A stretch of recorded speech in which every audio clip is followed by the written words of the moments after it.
5 deceptive entities that pretend to be guides and how to spot them.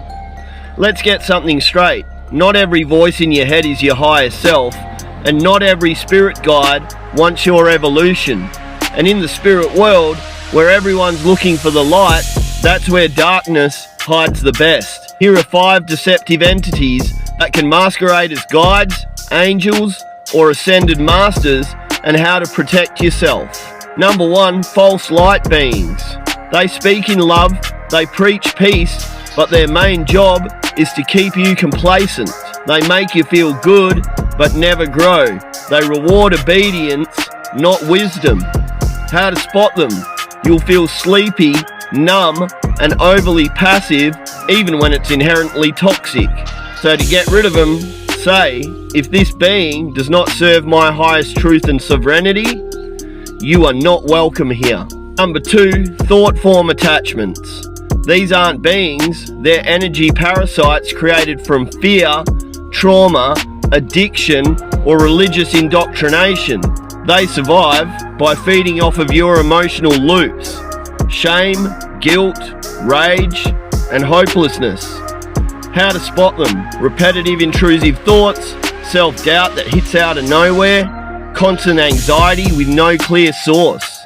Say, this energy is not mine. I return it, I release it, and I reclaim all of me. Burn sage, salt your space, and speak like you mean it.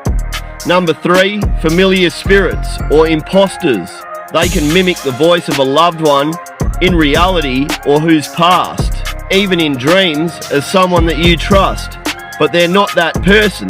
They're manipulators tapping into your grief to feed. How to spot them? The energy feels slightly off. You're guilted, pressured, or left with fear instead of peace.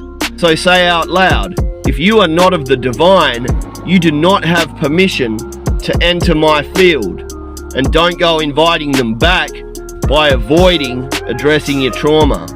Number 4, archonic influences. These entities work through systems, media, religion, groupthink, and sometimes even channelers. They offer seductive knowledge, but they twist truth into hierarchy. Their goal?